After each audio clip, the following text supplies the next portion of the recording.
Hi friends, this is Manish. Welcome to my YouTube channel solution of difficulties. आज हम पढ़ेंगे class 10 mathematics NCERT chapter number 1 real number exercise 1.3। Start करने से पहले दो थ्योरम पढ़ने ज़रूरी है। थ्योरम 1.3 और थ्योरम 1.4 आपकी बुक में है। इसी थ्योरम पर पूरी एक्सरसाइज बेस्ड है, तो ये थ्योरम सबसे पहले पढ़ना ज़रूरी है। तो थ्योरम नंबर 1.3 देखते हैं।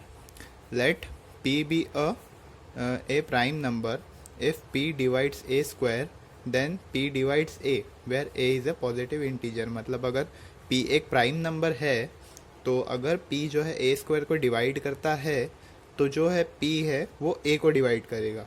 अगर p जो है a स्क्वायर को डिवाइड करता है तो p जो है a को डिवाइड करेगा, और a क्या होना चाहिए? एक पॉजिटिव इंटीजर होना चाहिए, जो नंबर लाइन के इस साइड होते हैं 1 2 3 4 5 6 7 8 9 10। ठीक है, तो चलो हम स्टार्ट करते हैं। तो ये स्टार्ट करने से पहले नहीं, को प्राइम नंबर हम इसके बाद पढ़ेंगे, तो सबसे पहले यही देख लेते हैं। जैसे कि ए जो है हमारे, ये इसके कुछ फैक्टर्स होंगे। यहाँ पर उन्होंने बताया है कि p डिवाइड कर रहा है ए स्क्वायर को, तो a के भी कुछ फैक्टर होंगे। तो हम a के ऐसे फैक्टर्स लिख लेते हैं p1 p2 p3 up to pn तक। और जो है यहाँ पर p जो है वो भी इंटीजर्स ही होंगे, क्योंकि इसके फैक्टर से तो इंटीजर्स ही निकलेंगे। अब हमें उसका स्क्वायर भी करना पड़ेगा, क्योंकि यहाँ पे स्क्वायर की रिक्वायरमेंट है। तो इसका भी स्क्वायर हो जाएगा p1 square p2 square up to pn square. ये स्क्वायर का ये मतलब हो सकता है कि हम इसे ऐसे लिख सकते हैं p1 p2 up to pn into p1 p2 up to pn, ऐसा लिख सकते हैं। तो हमें यहाँ पर दिया है कि जो है गिवन p जो है ए स्क्वायर को डिवाइड कर रहा है, तो फंडामेंटल थ्योरम जो हमारा बोलता है अर्थमेटिक, जो हमने इससे पहले पढ़ा है कि अगर p जो है p जो है ए स्क्वायर को डिवाइड कर रहा है, मतलब ये जो p जो है ये ए स्क्वायर के फैक्टर है। ओके, तो ये p जो स्क्वायर हमने दिया है, ये वाले ए स्क्वायर को, सपोज यहाँ पर हमारा कोई एक नंबर होता p होता, ये p को अगर हम कोई नंबर ले लेते हैं, जैसे कि यहाँ पर अगर होता 15 के हम कुछ फैक्टर निकाल रहे हैं, तो यहाँ पर सपोज ऐसे फैक्टर आ जाते, तो ये स्क्वायर होता इन फैक्टर को। अगर 15 को स्क्वायर होता तो यही नंबर a को भी डिवाइड करेगा। अर्थमेटिक थ्योरम जो है हमारा, फंडामेंटल थ्योरम ऑफ अर्थमेटिक, वो ऐसा बोलता है कि अगर ये इसका फैक्टर है तो यही इसका भी फैक्टर होना चाहिए। ठीक है, तो वो थ्योरम तुम्हारी बुक में लिखा हुआ है। वैसे से हम ये प्रूफ कर सकते हैं कि जो a है, ये जो p1 p2 up to pn है, ये इसके भी फैक्टर होंगे। अगर वैसे नहीं भी समझ में आता है तो हमें यहाँ से इतना ही याद रखना है कि इफ़ p डिवाइड्स, जो ये लाइन है गिवन है वही वाली याद रखो। अगर नहीं समझ में आता है तो p divides a square then p divides a।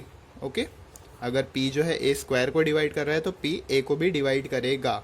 मतलब हमने इसी का स्क्वायर किया था और यहाँ से स्क्वायर हटा दिया इस नंबर से, वही जो है इसके फैक्टर होंगे। ओके, अगर नहीं आता है तो इतना ही याद रखो, इतने का ही हमें काम है। अब देख लेते हैं को प्राइम नंबर क्या होते हैं। हमने प्राइम पढ़ा, कंपोजिट पढ़ा, को प्राइम नंबर क्या होते हैं। Two number are unique number if they have common factor other than 1। मतलब जैसे हम कोई दो रैशनल नंबर ले लेते हैं, जैसे कि मैंने लिया है 12 और 15। अब 12 और 15 में कॉमन फैक्टर है, दोनों के इसमें 3 का टेबल जाएगा। यहाँ पे 4 टाइम्स जाना चाहिए, यहाँ पे 5 टाइम्स जाना चाहिए। 4 और 5 जो है वो और डिवाइड नहीं होगा। तो ये जो हमारे नंबर्स निकल के आएंगे, इनको डिवाइड करने के बाद ये होंगे हमारे को प्राइम नंबर। ओके, इसके बाद ये और डिवाइड नहीं होते, और ना ही ये प्राइम है ना ही ये कंपोजिट है, ये को प्राइम है। इसमें देखो, ये जो नंबर दिख रहा है कंपोजिट नंबर है, ये जो नंबर दिख रहा है प्राइम नंबर है। तो इसका ये सबका कॉम्बिनेशन हो सकता है, इसे ऐसे लिख सकते हैं हम 4 और 5। ओके, तो ये हो गए हमारे को प्राइम नंबर। इसके बाद जो हमारा थ्योरम है, थ्योरम 1.4। थ्योरम 1.4 बोलता है √2 इज इर्रेशनल। हमको ये प्रूफ करके दिखाना है। ओके, और ऐसे ही क्वेश्चन आएंगे √2, जैसे इर्रेशनल नंबर दिए रहेंगे, रैशनल नंबर दिए रहेंगे, और तुम्हें उससे प्रूफ करना पड़ेगा। तो इसका प्रूफ देख लेते हैं। तो फिलहाल इसे इरेशनल प्रूव करने के लिए हम सबसे पहले इसको रैशनल मानेंगे। हम जितने भी क्वेश्चन सॉल्व करेंगे उसमें भी यही करेंगे, हम सबसे पहले उसको रैशनल मानेंगे। Let assume under root 2 is rational. Okay, तो अगर ये अंडर रूट 2 रैशनल है तो इनके दो फैक्टर होंगे जो हमारे p बाई क्यू वाले फॉर्म के रहते हैं, और q जो रहता है यहाँ पे नॉट इक्वल टू 0 रहता है। ओके, अब ये अगर फर्दर डिवाइड करते हैं तो ये a बाई बी आना चाहिए। a बाई बी क्या है? अब a बाई बी जो है हमारे, हमने को प्राइम नंबर्स निकाले थे।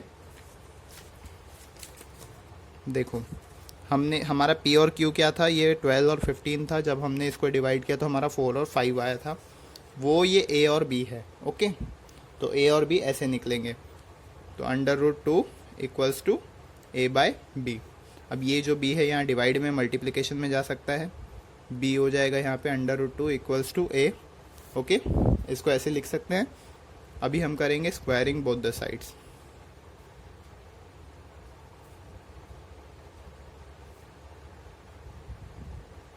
देखो स्क्वायर अगर करते हैं तो b का स्क्वायर हो जाएगा, और अंडर रूट 2 का स्क्वायर तो 2 हो जाएगा, a का स्क्वायर हो जाएगा। ओके, अब देखो यहाँ पर जैसे कि हमने थ्योरम 1.3 जो पढ़ा, उस थ्योरम में क्या था कि अगर यहाँ पर कोई नंबर होता है, जैसे कि वहाँ पे a स्क्वायर था और p स्क्वायर था, तो यहाँ पर ये समझ में आता है कि यहाँ b स्क्वायर है, यहाँ पे a स्क्वायर है, मतलब ये b स्क्वायर जो है a स्क्वायर को डिवाइड कर रहा है, मतलब जो इसके साथ में नंबर है वो भी डिवाइड कर रहा है। तो ये हम लिख सकते हैं देयरफॉर 2 डिवाइड्स a स्क्वायर, ऐसा लिख सकते हैं। ओके, ये हमने पीछे वाले थ्योरम से निकाला। तो अगर जो 2 है वो हमारा p है, इसको p समझ के रखो, और ये जो है a स्क्वायर है हमारा a स्क्वायर ही समझो इसे। तो इसे अगर a लिख देंगे और इस p को एज इट इज़ उतार देंगे तो ये ऐसे लिख सकते हैं हम देयरफॉर, या फिर ये आएगा हैंस 2 डिवाइड a। हमने पढ़ा था सबसे पहले p स्क्वायर a स्क्वायर को डिवाइड करेगा, तो जो है p जो है वो a को डिवाइड करेगा। मैंने बोला था वो नीचे वाली लाइन याद रखना। तो ये हो जाएगा हमारा ऐसे। अब ये जो a है ये भी कुछ ना कुछ इंटीजर है, तो इसके भी फैक्टर्स निकल जाएंगे। इसके फैक्टर एक तो 2 होगा क्योंकि 2 उसको डिवाइड कर रहा है। दूसरा जो इसका फैक्टर हम c लेंगे। c क्यों लिया है वो भी बताता हूँ। कोई भी नंबर ले सकते हैं, हमने फ़िलहाल इसे एक इंटीजर माना है। c जो है वो इंटीजर है, कोई एक इंटीजर है। ओके, तो इस c को हम यहाँ पर पुट कर देंगे, जो हमारी a की वैल्यू है। a की वैल्यू कहाँ पर है? यहाँ जो है पुट कर देंगे। इसे इक्वेशन 1 लिख देते हैं, पुट इन इक्वेशन 1। ओके, जो हमारी a की वैल्यू है, तो ये हो जाएगा b square 2 equals to 2c का होल स्क्वायर। ये होगा b स्क्वायर 2 इक्वल्स टू 4, 2 का स्क्वायर हो जाएगा और c का स्क्वायर एज इट इज़ हो जाएगा। ठीक है, अभी इसे और कैंसलेशन कर सकते हैं कुछ, यहाँ से b square equals to 2c square हो जाएगा। अब यहाँ से देखो एक और बात समझ में आएगी, ये इक्वेशन कुछ यहाँ से मैच हो रही है हमारी जो इससे पहले वाली इक्वेशन थी। ओके, तो ये समझ में आ रहा है कि जो b है हमारा, वो b स्क्वायर जो है वो फिर से 2 को डिवाइड कर रहा है। यही हमने यहाँ पढ़ा था, 2 डिवाइड्स b स्क्वायर। तो ऐसा लिख सकते हैं हम 2 डिवाइड्स b। अब ये जो 2 है ये a को भी डिवाइड कर रहा है, ये b को भी डिवाइड कर रहा है। मतलब सेम नंबर अगर किसी दो नंबर को डिवाइड कर रहा है तो ये दो नंबर हम ऐसे नहीं लिख सकते, ये दोनों नंबर कैंसिल हो जाएंगे, क्योंकि एक सेम नंबर है, यहाँ भी 2 है, यहाँ भी 2 है, ये दोनों इसी नंबर को डिवाइड कर रहे हैं, मतलब वो दोनों कैंसिल हो चुके हैं। तो कैंसिल नहीं होना चाहिए था ना, ये कैंसिल होना मतलब ये क्या हो गया, ये तो इर्रेशनल नंबर हो गया। तो हमारा ऐसा रॉन्ग क्यों आया आंसर? ये रॉन्ग आने का रीज़न ये था क्योंकि हमने इसे रैशनल नंबर माना था। तो इसका ये मतलब होता है कि अंडर रूट 2 जो है वो इर्रेशनल है। जब हमारा आंसर रॉन्ग आ गया मतलब अंडर रूट 2 जो था वो इर्रेशनल नंबर था। ओके, ये ऐसा रॉन्ग आने का रीज़न यही था।